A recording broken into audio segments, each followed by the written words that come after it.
Welcome, benvenuti to the ItalianCookingClass.com. Giuseppe here. Today we're doing some nice pasta fresca, some fresh pasta, and we're going to be making it in a tagliatelle shape. Very simple. I find that some people often have that situation where the pasta, it's too soft or it's too dry, and they get the right consistency and makes it quite difficult to create. But it isn't hard, it's very simple. It's just about connecting to the food. Obviously some eggs, extra virgin olive oil, some water and some flour. Now the flour it is important to get a durum mix with plain flour. You can already buy the pre-packaged packets of flour that are specifically made for pasta. You'll see pasta flour. We're going to put a little well in the center of the bowl, and the idea of that is so that we actually mix the ingredients in the bowl, and then we'll actually knead them on the bench top. A couple of eggs, there's 2 cups of flour, 2 tablespoons of olive oil, and a couple of tablespoons of water. Now the water helps it to actually be more pliable and make it softer and more workable. We'll just mix those ingredients together like that. And as soon as we've got a nice even dry mix, what we'll do is we'll put it on the bench and we'll start working it quite rapidly so that all the moisture goes through it and it gets a nice even smooth dough, because otherwise what will happen is it'll lump up fairly quickly. So we'll just tip that out now onto there like that.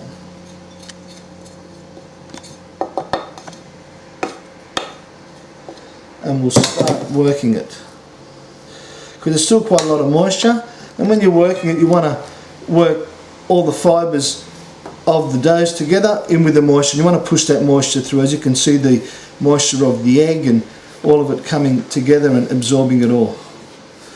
So the faster you can do this, the better.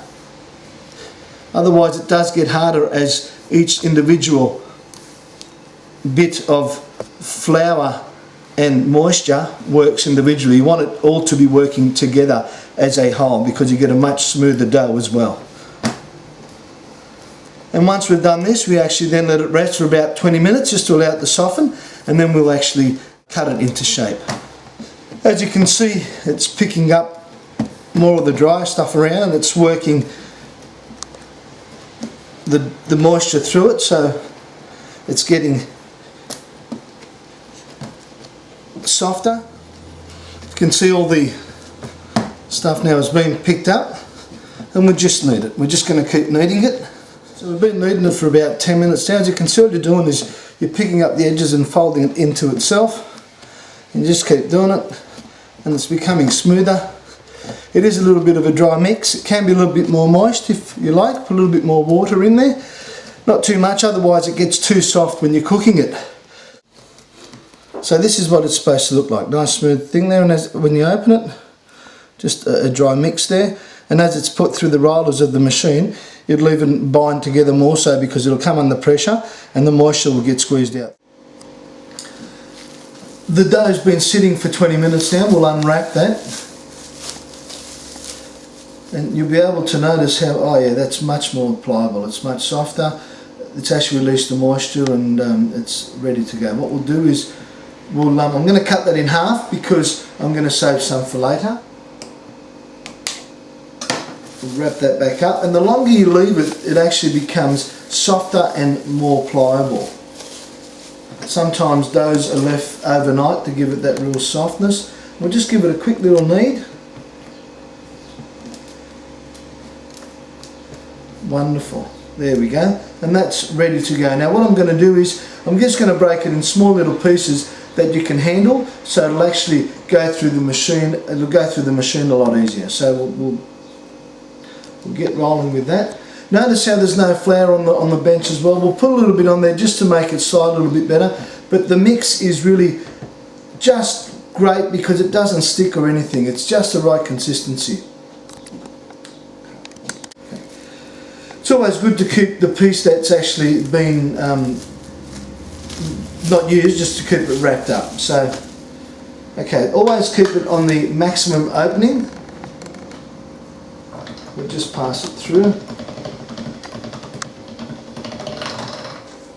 See how it's got those little bit of binds? We'll just put it through again. We'll just fold it over and put it through. What we're doing is actually we're forcing all the moisture to the very ends, forcing all the moisture through it, as well as cross-hatching all the fibres in the dough and giving it more texture at the same time. You don't have to do it too many times. We'll go one more time. Fold it over and put it through there. Actually, one more time. We'll go that way. There we go. Fold it over and put it through there. And now we'll start reducing the thickness. We don't have to fold it over anymore. We'll go to about, I like to do it in 2 goes. It was on 1, I want to go to 7, so I'll go at about 4. So we're going halfway of this next go. And we'll go on more, we'll go to 7 now, so that'll be fine. And we can put it through again after we've let it sit on the bench top, because it does tend to rise a fraction. There we go, lovely. With just a little bit of flour there, just to give a little bit of slippery surface, that's all. Now we'll get this other one happening as well. So we'll put that back to 0, or 1, sorry, the most biggest opening there is. And we'll just shape it into what it's, the direction that it's going. So it's going to be a rectangular shape, so we'll shape it that way, because it goes to the machine better. We'll fold it over. We'll bring it back down through that way, and we'll fold it over again. We'll bring it back down through that way again. We'll fold it over. We'll bring it back across the other way, and we'll just go one more time now. There we go. We'll go down through there. It's just excellent. And now we'll start reducing. We'll do it in 2s again. We'll go to 4. Pass that through. Nice and easy. And we'll go to 7. And we'll pass that through.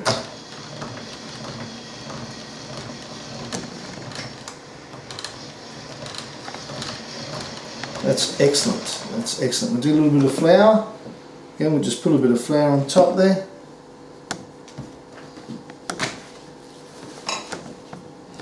Just again to give a little bit of a slippery surface. Not that it's sticking too much, but notice how it's stuck a little bit because that moisture was pushed through the actual pasta sheet, obviously becoming then more moist, and it was stuck a little bit. So this one's a little bit slightly thicker, even though it was the same size, because it's actually risen. We'll just pass that through again. Through the same size of the 7 that it is. There we go. Excellent. We'll just pull that out this way like that. So it actually folded over a little bit, but that's okay. That doesn't matter. We'll do this one as well. What I like to do is to fold it up on there and let it feed on its own, and then we can do a little bit of a trick. We just let it come down through. We don't want it to get caught though.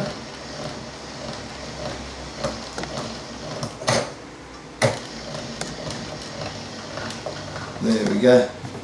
Awesome. Now we're going to cut the pasta to the length that we would like the tagliatelle. And I'm going to do these in about half, because they're going to come out nice and they'll sit nice on the plate. So we're going to use the wide cutter. We've got these tagliolini, the small one. We're going to use the big one. So we'll just feed that in through there like that. There it goes through there just nicely. It's coming out the other end. We'll just wait for it to all come out. Voila. There we go. And we've got a bundle of tagliatelle there ready to go. Go down. There. We've got a nice bundle of tagliatelle ready to go. Very simple, very little time and effort. It's just understanding the right composition of the ingredients and working them. Here we've got the beautiful tagliatelle ready to go. Thank you for watching. This is Giuseppe from the Italian cooking class. Arrivederci, buon appetito.